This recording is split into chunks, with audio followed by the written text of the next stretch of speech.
It's Friday afternoon. We've locked the door so our bodies can get all nice and ripe after we die at our desks due to non-mask wearing complications, and also because it's time for another edition of our weekly podcast, Tales from the Brown Desk. I'm Jake Rigney of Rigney Law LLC. With me, as usual, is my law partner, wife, and the donor of my court mask last week, Kassi Rigney. Our host is Terry Ulm.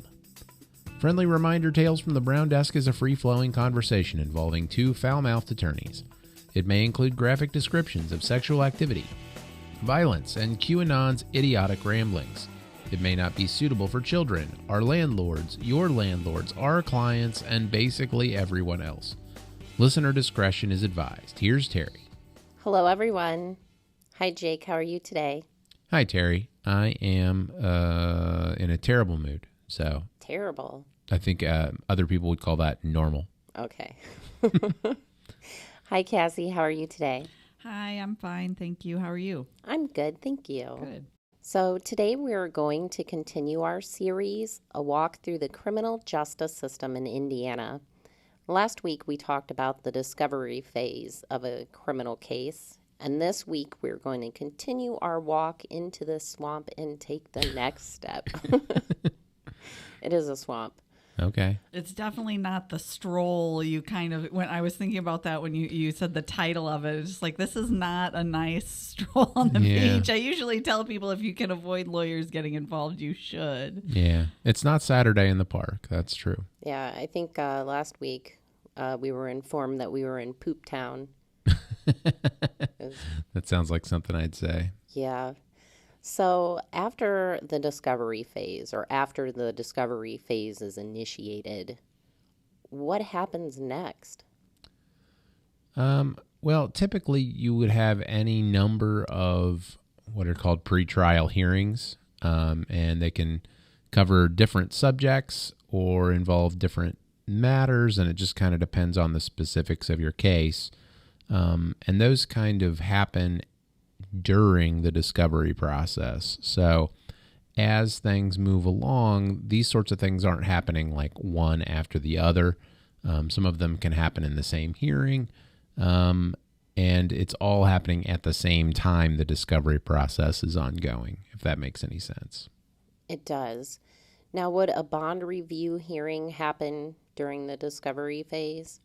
Yes. Very early on in a case, if a defendant is in custody and they can't make the bond that is already set for them, a defense attorney will ask often for a bond review so that they can argue to the judge that the person's bond ought to be lowered so that they can get out. And the state often argues that the bond should be increased so that they can stay in.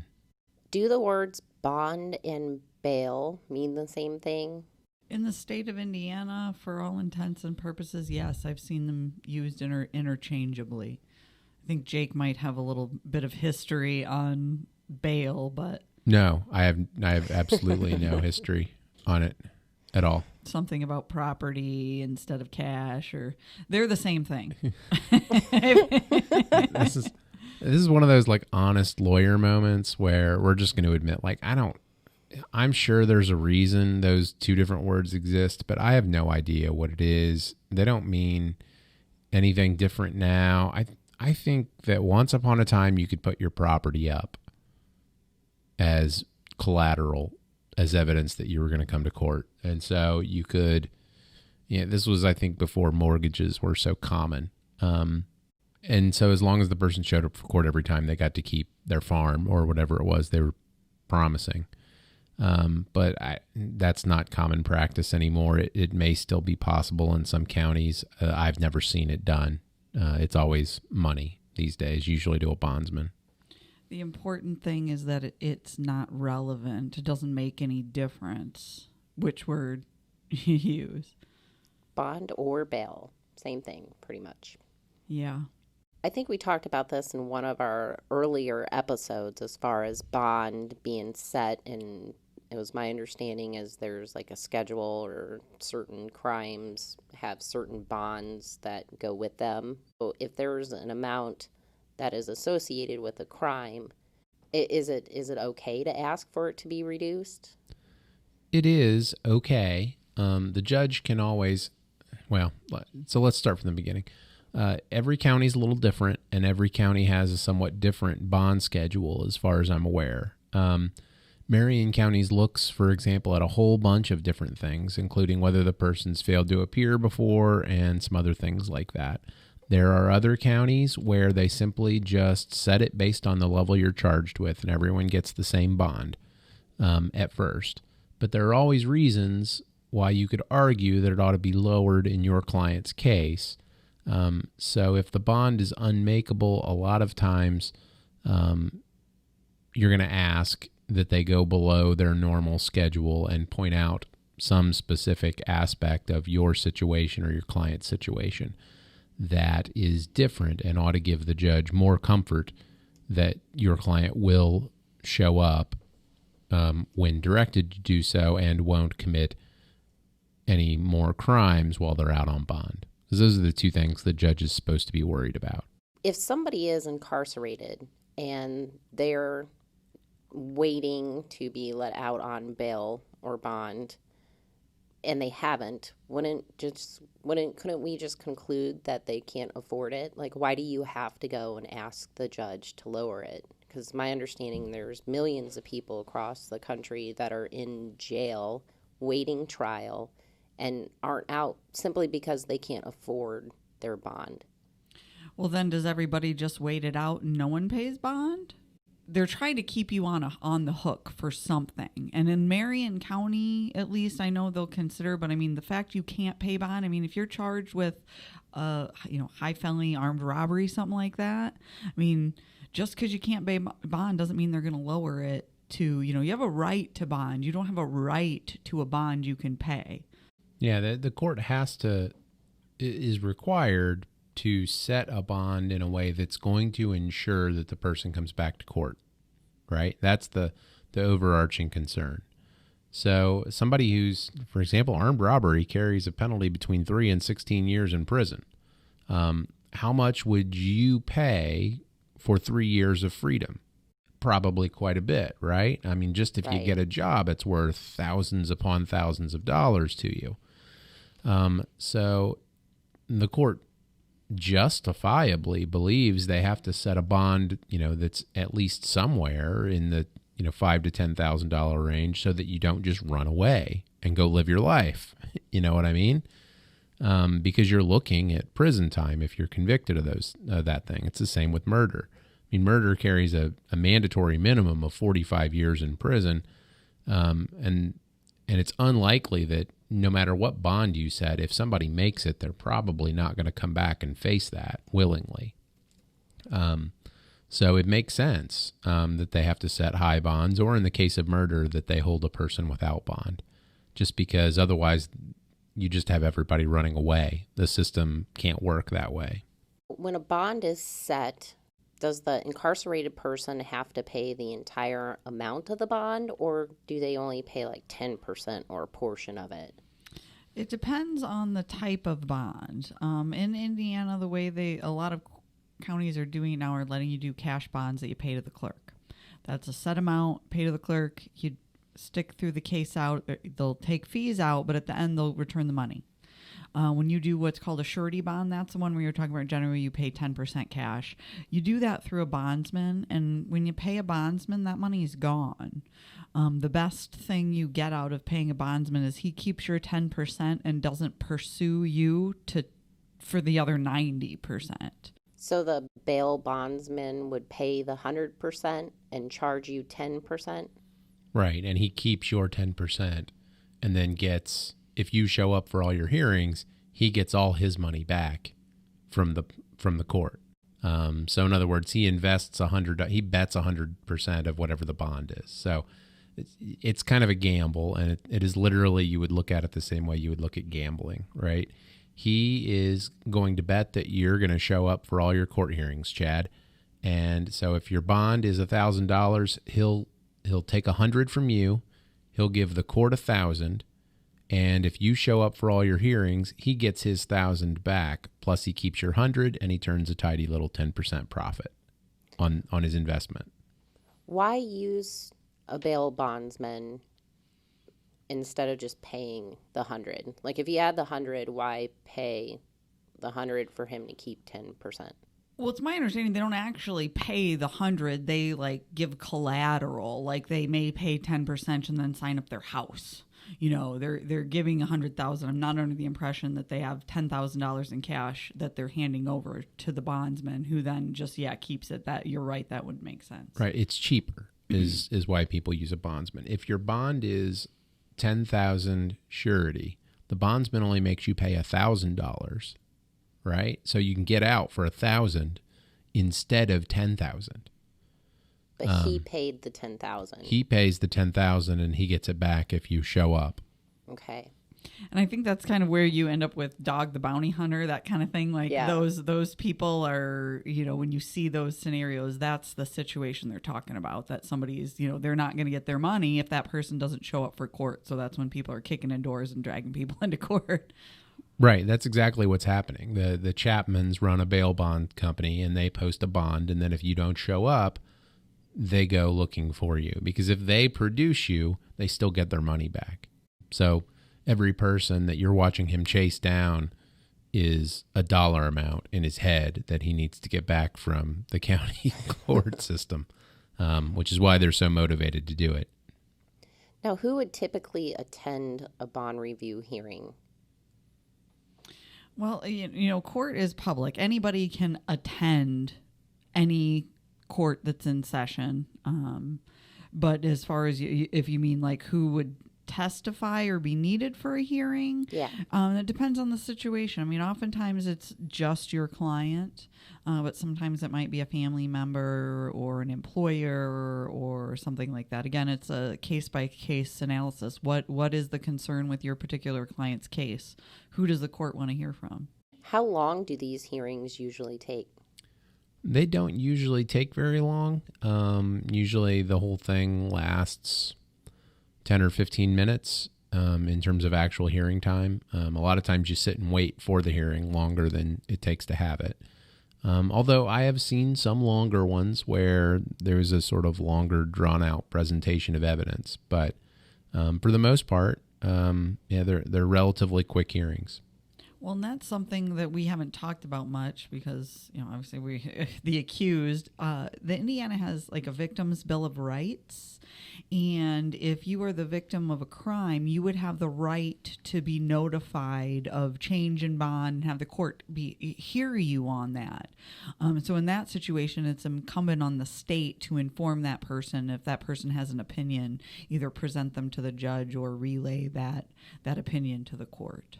When do bond review hearings happen? Can they happen anytime between when you're arrested and put into jail up to your sentencing? They can happen anytime, although it is much more common for them to occur at the beginning of a case than it is at the middle or the end. Typically, the defendant and the defense counsel is going to be motivated to try to get the defendant out of jail while the case is pending. The reason being that the state of Indiana, well, not just the state of Indiana, but every state, has a lot more leverage in terms of plea negotiations if the defendant is in custody.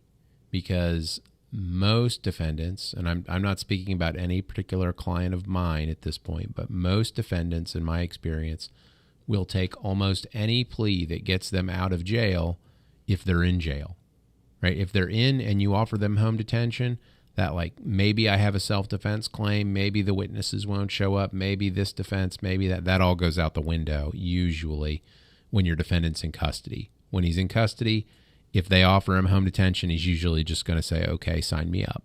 If they offer him probation, he's going to say, okay, sign me up. And so your ability to sort of fight that question of whether a person is or isn't guilty is a lot harder when the person's in custody, just because suddenly the state has negotiating power that they didn't have before. And they know that. They probably, most of them likely wouldn't admit it, but that is one of the reasons why they seek to keep people in custody so much, is because it's a lot easier to negotiate their cases without a trial if they can keep the person in custody while the case is pending. That makes sense. Now, does the prosecutor have a say in the amount of the bond that's set, or is that completely up to the judge? The judge makes the final decision. And that's the kind of thing, I mean, the prosecutor gets to weigh in. The way I describe it, you're, quote unquote, against the state. And the judge is the referee between the two. There are very few things that either one of the parties can decide in and of themselves and all by themselves. So they get to weigh in. I mean, it's almost any hearing, whether it's a modification, both parties will be heard on the issue. Yeah, it's kind of like, it's almost like an ice skating competition. So both sides put on their show, and then the judge rates them and sets a bond according to whoever skated best, I guess. I mean, it's not exactly like that because it's probably not as arbitrary as ice skating judges can be. But I mean, in a lot of ways it's similar, right? Or diving judges, that sort of thing. Because there's a degree of difficulty, and then how well you pulled it off.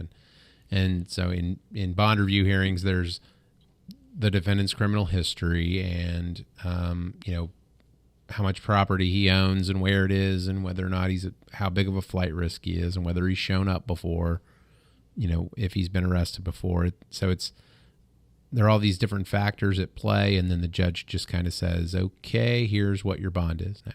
Assuming that these bond review hearings, the whole purpose of them is to reduce the amount of bond, does that ever backfire? Yeah, that's not the right assumption.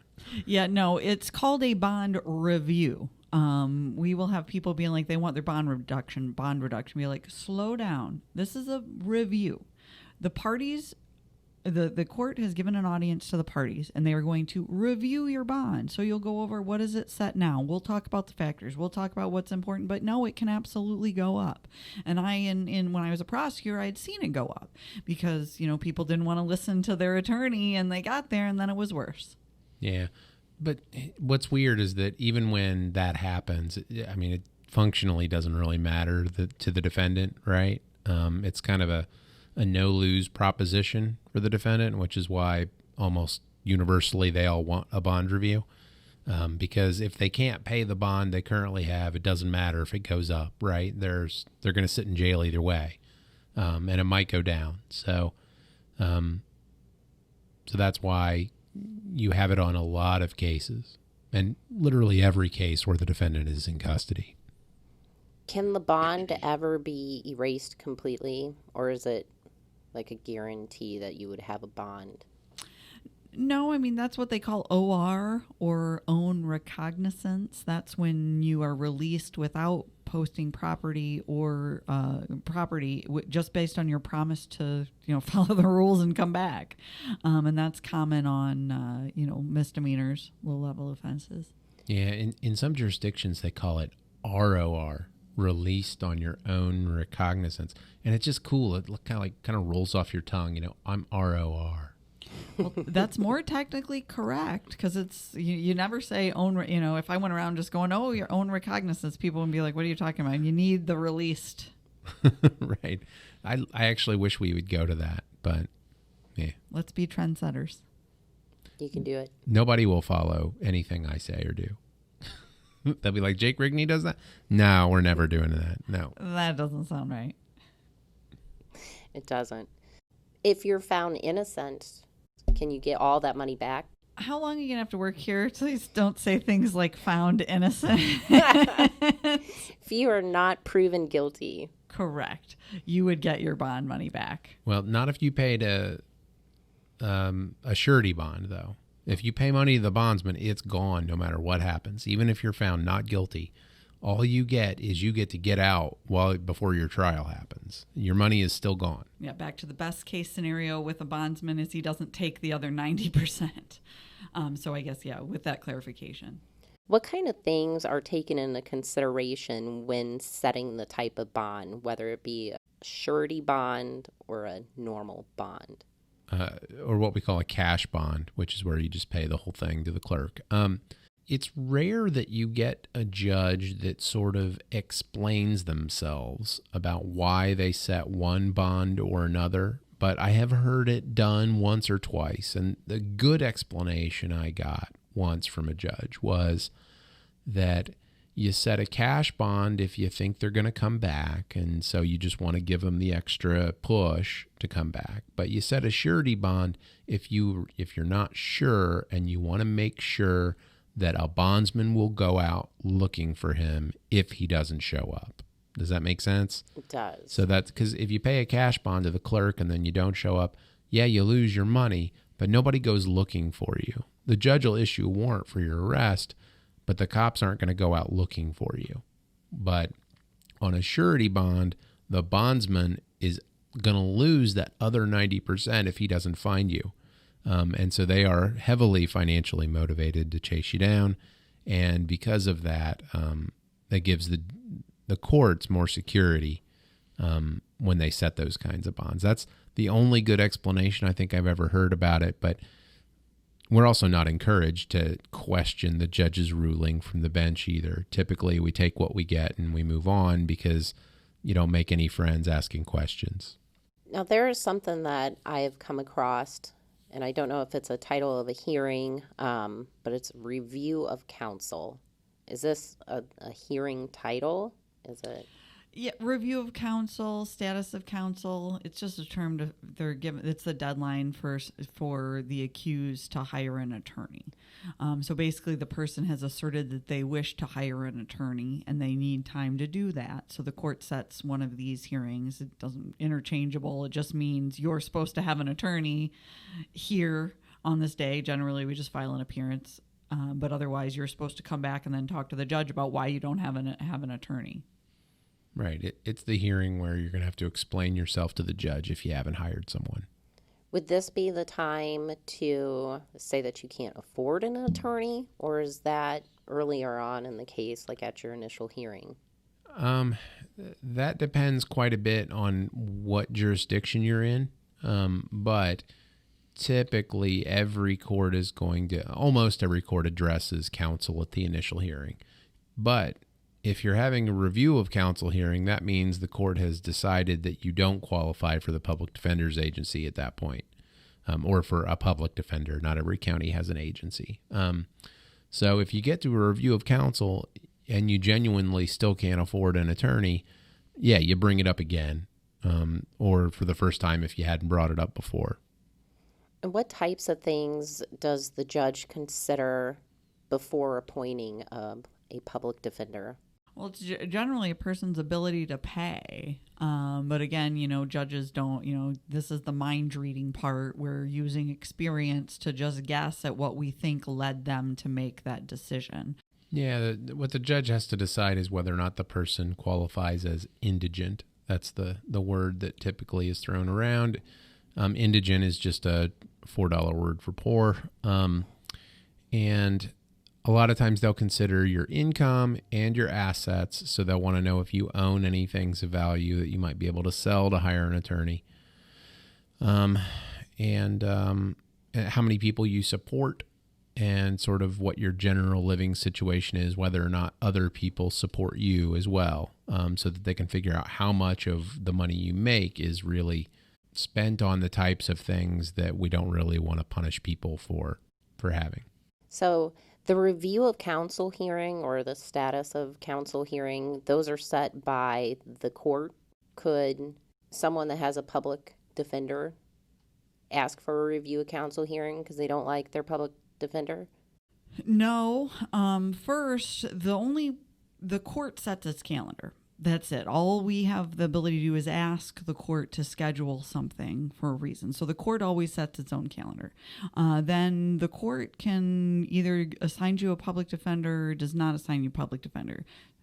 He will not order the public defender's agency to give you a different public defender. He won't micromanage that. You can get a public appointed attorney as passed out to you by the county public defender's agency or that system, or you can hire your own attorney or go pro se. Could you explain what pro se means to our listeners? Yeah, pro se means you're representing yourself. Is that a good idea? Well, no, not usually. There are certainly people in the history of the United States who have successfully represented themselves. But the thing about representing yourself, especially if you don't have any legal training or legal education, is that you will not be aware of the issues that may be arising in your case. Lawyers spend typically 3 years in law school, plus they take a big fancy long 2-day exam to prove that they are good, mainly at one skill, and the skill is called issue spotting. They can read a document and determine what legal issues exist in Indiana based on what the document says. If you don't have that training, you will miss issues. You will fundamentally misunderstand issues, and you will misunderstand how court decisions apply. Unfortunately, sometimes I deal with folks who have either done their own research or have tried to represent themselves, and a lot of times they'll point me to cases, right, that they think, according to this case right here, I should be out, or they can't go forward. And I'll find that it's a Missouri trial court order, or a federal appeals court opinion from a different circuit than Indiana, right? Those do not have any precedent in Indiana courts, but because they don't understand the system, the two-tiered federal plus state system that we have, and where the decisions on those issues fall in that system, they don't understand how to effectively represent themselves. It's very complicated. If it was easy, they wouldn't have made me go to school for 3 years to learn how to do it. And so generally, it is a terrible idea to represent yourself. But in Feretta versus California, the United States Supreme Court said that you have the right to do that. So if you want to, you can, and no one can stop you. So it is more than just reading comprehension. Absolutely. So we are now going to interrupt this episode to bring you the latest Florida man news. Oh, boy. CBS Tampa Bay reports that Florida man who was employed as a paramedic was arrested following a domestic violence investigation. Now, according to the arrest affidavit, Florida man got into an argument with his girlfriend after she confronted him about his alleged infidelity. The altercation turned physical, and the police were called to the scene. Not only did the lady, it was actually her friend that called the police, but he fled and then called the police himself to report that he was abused by her. Okay. When a detective made contact with Florida man, they found him in possession of prescription drugs, multiple IV lines and needles, saline bags, and syringes. Florida man confessed that he took those items from his work.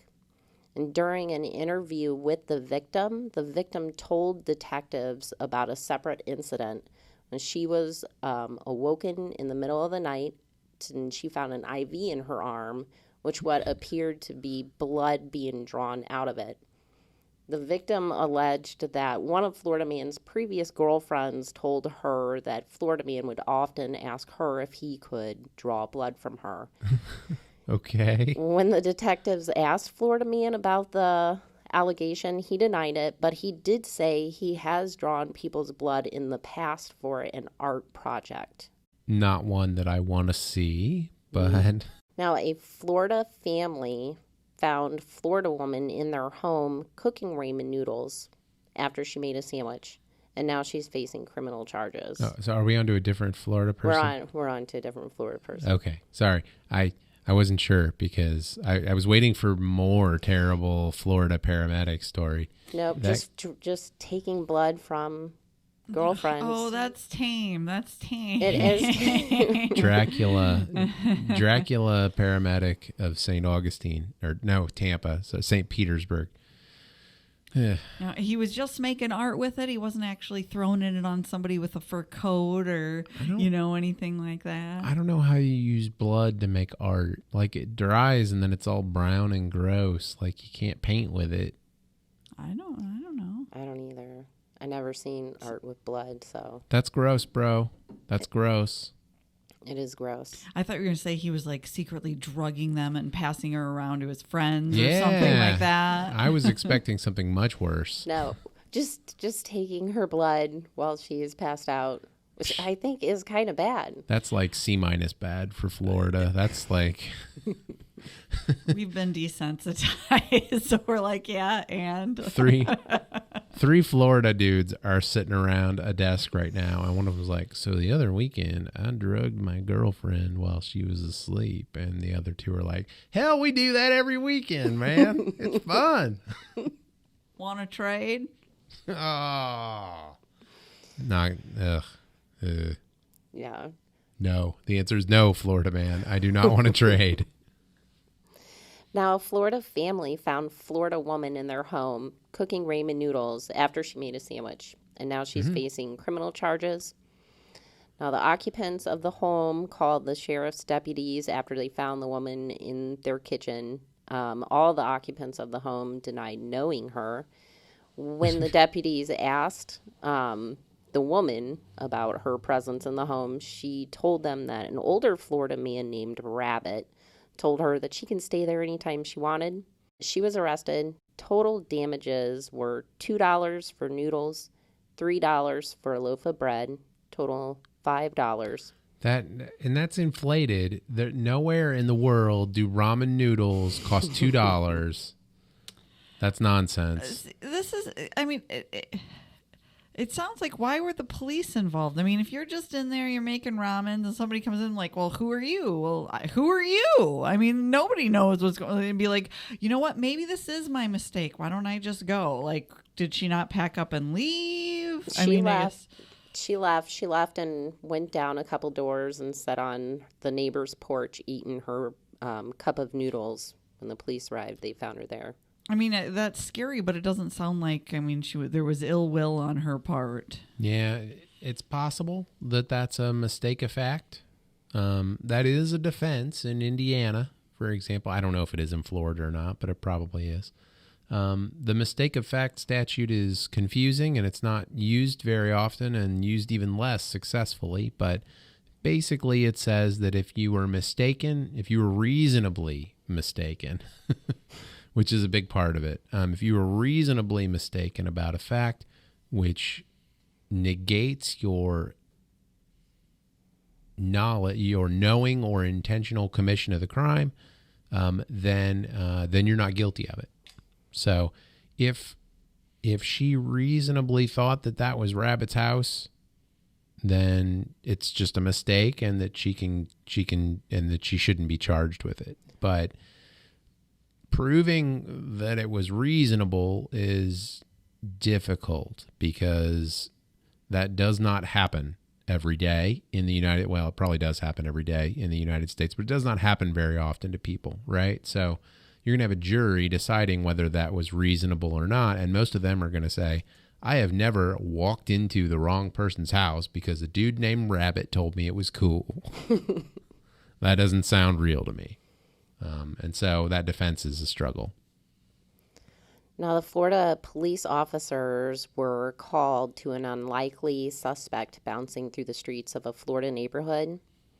The Florida police initially thought they were being called out to a Signal 69, which surprisingly means that, well, that's reserved for cats and dogs. I would think it would be something else.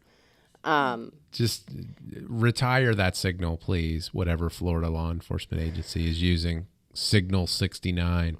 I don't even know what that is.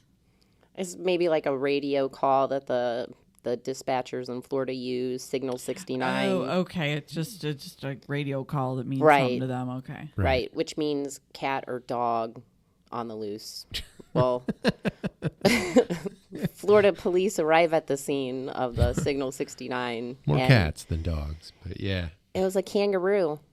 Oh, a kangaroo is loose in Florida. It took numerous police officers to apprehend Florida kangaroo. Yeah. And 4 of them. Florida kangaroo. It's like Florida man, but it can jump much higher And it likes to fight. Oh, wait, that's exactly like Florida man. It's just it can jump higher. That's it. Right. Florida kangaroo was put in the back of the squad car and taken away to where the cops would keep their horses. Wait. They put the kangaroo in the squad car. They did. That seems like a terrible idea. I mean, why don't you call like wildlife people? I mean, you put it in your car? Really? They did. It took 4 of them to put them in there, too. Florida cop disappoints. That must not have been a full-grown kangaroo because those things are really strong. You're really smart, Jake. It was a medium-sized kangaroo. Yeah, the big ones are big. I watch PBS sometimes. They're kind of human-looking, too. At least, like, the torso up, which is kind of freaky. Well, when they look like they're boxing, you get 2 of the males fighting. Yeah. Yep. No, they do that. And it's funny too, because I wasn't joking. I watched a PBS special on kangaroos. When they are courting females, they flex, just like Arnold Schwarzenegger does, like with his fists down around his waist, and they just sit there and like flex and show the female kangaroo all their muscles just over and over again until the females are finally like, okay, fine, here. Just stop. They flex so hard. It's funny. Now, back to Florida woman. She was arrested after the deputies were called by a homeowner who was away in Canada, but he saw on his security footage that this woman has trespassed on his property and stripped naked on numerous occasions and would skinny dip in his pool. The deputies came. They collected cigarettes, keys, women's underwear, and a steak knife that was left behind. But no steak. No steak, just the steak knife. Damn it. Yeah, so the deputies find Florida woman, and they question her. She denied everything. Good call. Yep, but Florida woman's mother ratted her out. Florida mom, what are you doing? Yeah, she said her daughter is lying, and she goes over there almost every other day to skinny dip. And the Florida police deputies also found a set of kitchen knives in their kitchen that matched the steak knife that was left at the pool. So how awful of a person do you have to be a Florida woman and not have a single friend that will let you come to their pool? I mean, and there's 2 oceans there too. I mean, well, maybe because she keeps coming naked with like knives and I don't know. Okay. Yeah. Might have a problem with that. I'm not going to talk about my mom too much on my podcast because she's a decent human and doesn't need to be compared next to the people in Florida, although she is a Florida woman for 6 months out of the year. But I want to say it's strange. Like, my mom is trained. Like, she knows not to talk to the police. And she is most certainly not going to tell the police on me. So how bad of a person do you got to be when your own mom is like, yep, she's over there. She's getting naked, going in the pool every other day. Why don't you arrest her? Don't snitch on your kids, man. There are a million pools in Florida she's been denied to, and then her mother turns her in. She's having a bad week.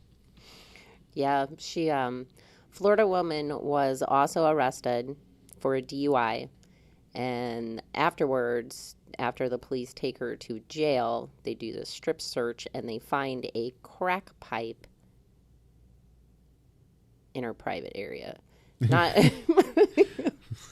the pause was very important there. They find a crack pipe. Dun, dun, dun. In her private. Well, it wasn't until they took x-rays of her. And the x-rays showed this foreign object. And when asked about it, she told the deputies she forgot it was there. I think the polite term might be nature's purse. No. For the lady? No. Her anus. Oh. Yeah, her prison wallet. The prison. Okay, that's the prison wallet versus nature's purse. The largest item I heard of being placed in a cavity was a handgun. What? I was a prosecutor, and some probable cause affidavit came like across. One of those miniature little pink ones, The right? report didn't say how. I mean, it was I assume it was a small handgun. It was not indicated that it was a mini, like, toy gun or anything. No, I mean, it was an AR-15. It wasn't loaded, right? I don't remember. I hope not. Of course it was. Who would carry a gun and it not be loaded? What would be the point of that? What, they're supposed to take it out and then load it? Right. It's going to be all slippery. No.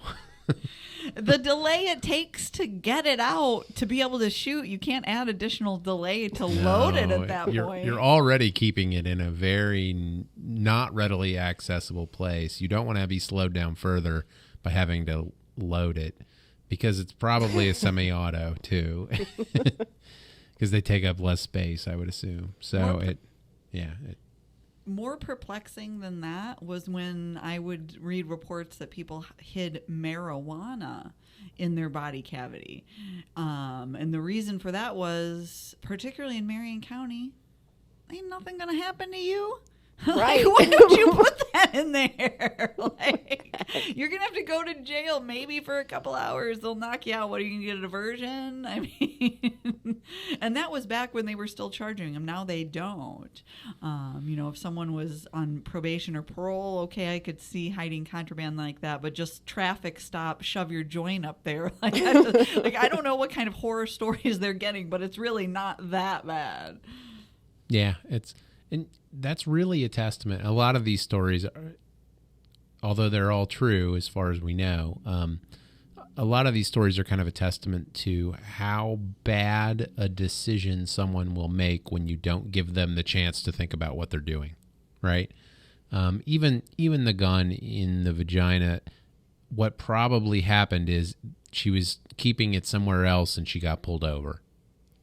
And she was trying to figure out where to put it, that they wouldn't find it. And that's usually, I think, what happens with the drugs too.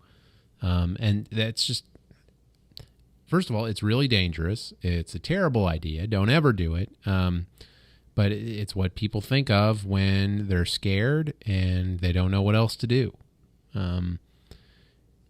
Which kind of highlights the difference between knowingly committing a crime and intentionally committing one too, right? Because you can commit all sorts of crimes just by knowingly committing them, right? And knowing doesn't take any time at all. It doesn't take any contemplation.